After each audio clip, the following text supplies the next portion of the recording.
unprecedented situation. The Prime Minister has led us into a national crisis. And if any more evidence was needed of why we face this grave situation, the Prime Minister demonstrated it last week's summit. There were some warm words drafted, and the Prime Minister even managed to negotiate those away to be replaced by words about preparing for no deal. Mr. Speaker, the Prime Minister boasted, "I had a robust discussion with President Juncker," but that cannot hide the cold reality that she achieved nothing.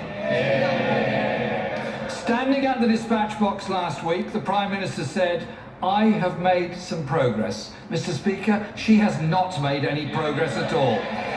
The Prime Minister said so herself while still in Brussels, and I quote, "The EU is clear, as am I, that this is the deal."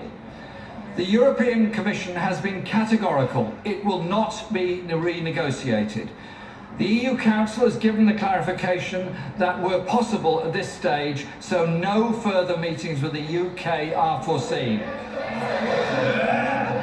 The deal is unchanged and not going to change. The House must get on with the vote and move on to consider the realistic alternatives. There can be no logical reason for this delay, except that in taking shambolic government to a new level, the Prime Minister no longer has the backing of her cabinet. The International Trade Secretary suggested that the Prime Minister's deal no longer has the backing of the cabinet. It's worth quoting his words. And I quote, "I think that it is very difficult to support the deal if we don't get changes to the backstop. I don't think it will get through. I'm not even sure if the Cabinet will agree for it to be put to the House of Commons." Yeah, well, we've seen that. So we had the spectacle of the last few days with numerous Cabinet members coming forward with their own alternatives. The International Trade Secretary suggested that a 2-year transition to no deal is an option. The Work and Pension Secretary says the government needs to try something different and build a consensus in Parliament. The Attorney General is reported as saying he wants her gone and for the deal to be renegotiated, while the International Development Secretary is allegedly liaising with the ERG to launch an alternative option. Others are reportedly working on a second referendum. But even if Cabinet no longer backs the deal, then who knows what the options would be? So can the Prime Minister answer this? 1, does her deal still have the confidence of the Cabinet? 2, is Cabinet collective responsibility still in operation? 3, does it remain government policy to avoid a no-deal outcome?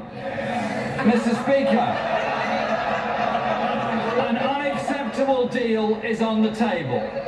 No amendment has been secured, renegotiations have been rebuffed, and not even mere assurances have been offered. And the Prime Minister's shoddy deal no longer even has the backing of the Cabinet.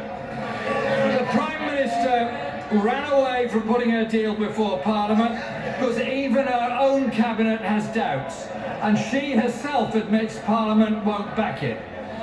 So we're left edging ever closer to the 29th of March deadline without a deal and without even an agreed plan in Cabinet to get a deal. The Prime Minister has cynically run down the clock, trying to manoeuvre Parliament into a choice between 2 unacceptable outcomes: her deal or no deal. The country, workers and businesses are increasingly anxious. Even yesterday, the CBI said uncertainty is throttling firms and threatening jobs, not in the future, but right now. The British Chamber of Commerce has said there is no time to waste. A responsible Prime Minister would, for the good of this country, have put this deal before the House this week.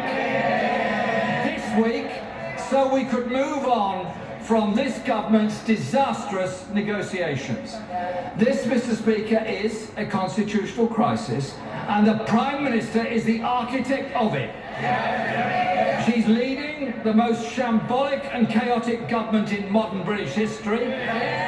Even Cabinet no longer functions.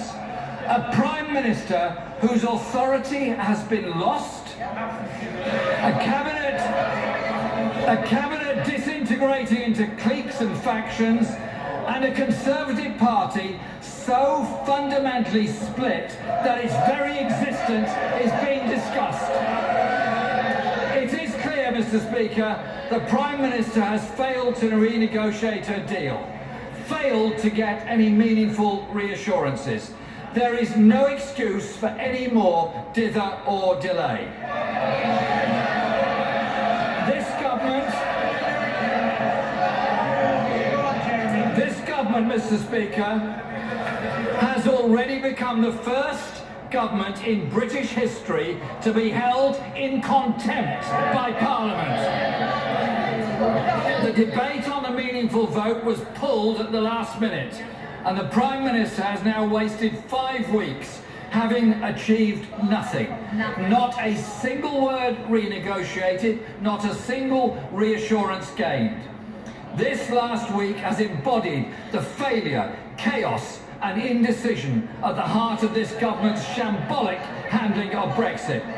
Today, they've been dragged kicking and screaming to announce a date to restart the debate. But Mr. Speaker, it is... Mr. Ellis, you're a distinguished ornament of a government department, a representative of the executive branch. Be good, man. You can do so much better when you try. Mr. Jeremy Corbyn. But Mr. Speaker, it is disgraceful that a month has been wasted since we were due to vote on the 11th of December. There can be no further attempts to dodge the accountability of government to this Parliament, Mr. Speaker.